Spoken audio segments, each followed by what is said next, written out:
Salamu alaikum.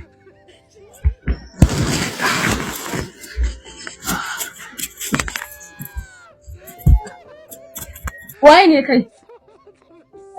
Kin manta da ni? Kamar na manta da kai. Waye kai zaka shigo min ɗaki ka kwanta mu a saman gado ina bacci haka? Ni makwabcin ki ne wanda ke zama nan bayan gidanku. To idan kai makocina ne sai ka shigo ɗaki na ka zauna aka kwanta kan gado na ina bacci. Ya haƙuri na ɗan shigo ne na yi salama. Yana na lura kamar kin kwanta ne. Na ɗaki a shi ya sa na shigo. Okay.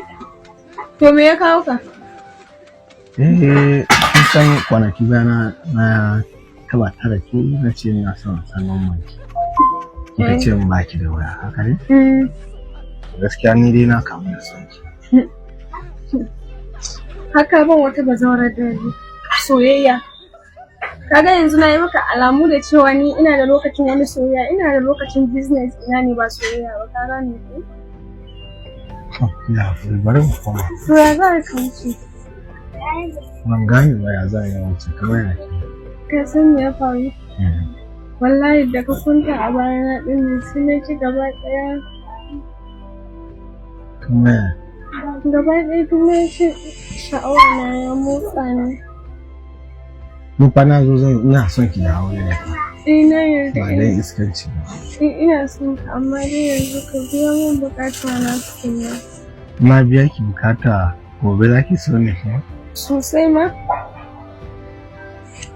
Ai in ba soyayyan ba zan ma yarda ba. Haka ne? Kina so kenan? Mana. Ba matsala. Kina samu matsala fa. Ba wani kalan matsala za a samu.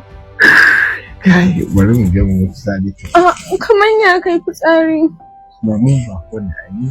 Dan Allah ka zo. Kai kai. Ni gaskiya sha'awa nake ji. Kamar na zuwa mu tuye kaya mu ko? Barin ta ka tuɓewa. A'a, ina zuwa. Kamar ya za